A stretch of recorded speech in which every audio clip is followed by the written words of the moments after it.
Hello बच्चों, आज हम आपकी पाठ्य पुस्तक वसंत के पाठ 3 बस की यात्रा के अतिरिक्त प्रश्नोत्तर करेंगे। इसमें आपका पहला प्रश्न है, लेखक ने बस के चलने पर उसके हाल की तुलना असहयोग आंदोलन और सविनय अवज्ञा आंदोलन से की है। आपको यह समानता कैसी लगी? मतलब जो गांधी जी ने यह आंदोलन चलाए थे उनसे उस बस की तुलना की है और उन्होंने जो ये समानता जो की है वो आपको सही लगी या नहीं। उत्तर है, लेखक ने बस के चलने पर उसके हाल की तुलना गांधी जी के असहयोग आंदोलन और सविनय अवज्ञा आंदोलन से की है।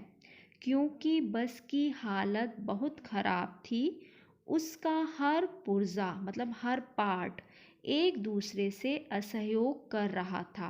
असहयोग कर रहा था मतलब एक दूसरे का साथ नहीं दे रहा था, कोऑपरेट नहीं कर रहा था।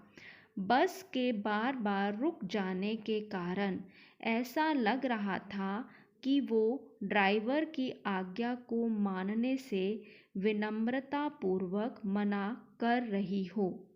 हमें यह समानता उचित लगी।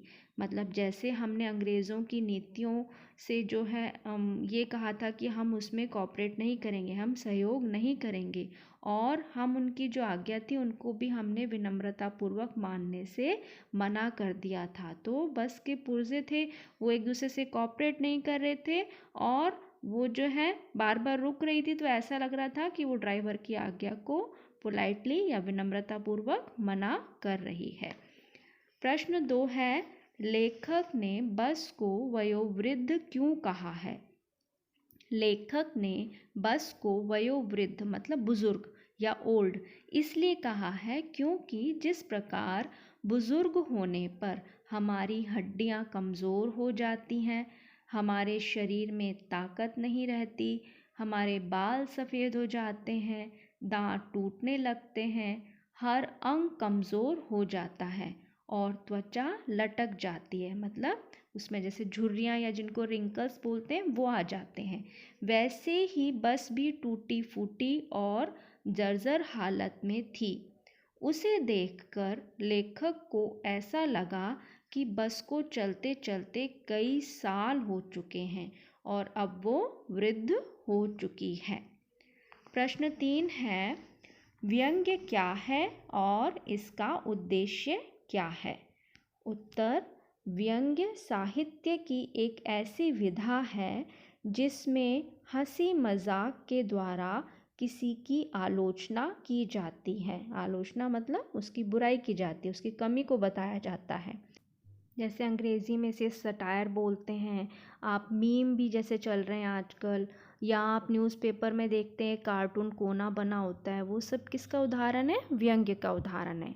अच्छा, इनका उद्देश्य क्या होता है? इसका उद्देश्य किसी को बुरा लगाए बिना उसकी कमज़ोरी या किसी बुराई को सामने लाना होता है। मतलब हंसी मजाक के द्वारा हम अपनी बात भी कह दें और उसको बुरा भी ना लगे, ताकि लोगों को और सरकार को जागरूक बनाकर मतलब उन्हें अवेयर कर दें, उस कमी को दूर करके उसमें सुधार लाया जा सके। मतलब हंसी मजाक के द्वारा हम अपनी बात कह दें, उस कमी को उजागर कर दें जो सामाजिक व्यवस्था में है या किसी व्यक्ति में है, और जिससे वो अवेयर हो जाए, जागरूक हो जाए और उसमें सुधार लाया जा सके। मुझे आशा है आपको ये अतिरिक्त प्रश्नोत्तर समझ में आ गए होंगे।